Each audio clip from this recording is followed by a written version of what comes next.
যাওয়া কুমিল্লা মহানগর বিএনপির সম্মেলনে দ্বিবার্ষিক নির্বাচন 2025-এর তফসিল ঘোষণা করেছে নির্বাচন কমিশন।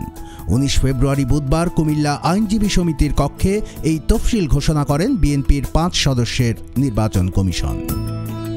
আগামী 25 ফেব্রুয়ারি অনুষ্ঠিত হতে যাচ্ছে বহুল প্রত্যাশিত কুমিল্লা মহানগর বিএনপির এই সম্মেলনে প্রথমবারের মতো স্বচ্ছ ব্যালটে অনুষ্ঠিত হবে মহানগর বিএনপির নতুন নেতৃত্বের নির্বাচন। বিএনপির ভারপ্রাপ্ত চেয়ারম্যান তারেক রহমান এদিন ভার্চুয়ালি প্রধান অতিথি হিসেবে বক্তব্য রাখবেন। এছাড়াও কেন্দ্রীয় বিএনপির নেতারা সম্মেলনে অংশ নেবেন। দলের নেতৃবৃন্দ আশা করছেন মহানগরীর 27টি ওয়ার্ডের 2727 জন ভোটার উৎসবমুখর পরিবেশে তাদের সভাপতি ও সাধারণ সম্পাদক নির্বাচন করবেন। ঘোষিত তফসিল অনুযায়ী 19 ফেব্রুয়ারি বুধবার রাত 8:30টায় চূড়ান্ত ভোটার তালিকা প্রকাশ করা হবে। মনোনয়নপত্র বিক্রি শুরু হবে 20 ফেব্রুয়ারি বৃহস্পতিবার সকাল 10টা থেকে। একই দিন বিকেল 4টা থেকে রাত 9টা পর্যন্ত মনোনয়নপত্র গ্রহণ করা হবে।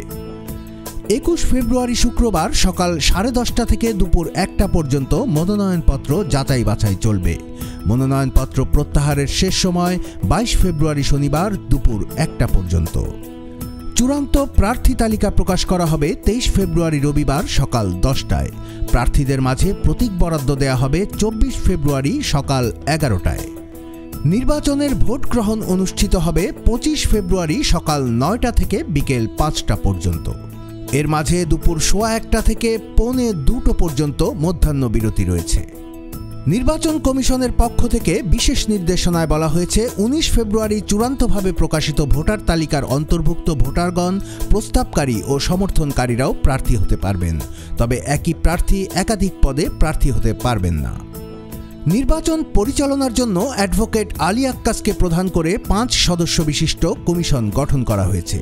কমিশনের অন্যান্য সদস্যরা হলেন অ্যাডভোকেট মোহাম্মদ ইউসুফ আলী, অ্যাডভোকেট তৌফিক আহমেদ চৌধুরী আকাশ, ডাক্তার মিনহাজুর রহমান তারেক এবং অ্যাডভোকেট সাখাওয়াত হোসেন মিঠু। প্রধান নির্বাচন কমিশনার অ্যাডভোকেট আলী আক্কাস জানান, এই নির্বাচন কুমিল্লা মহানগর বিএনপির জন্য অত্যন্ত গুরুত্বপূর্ণ।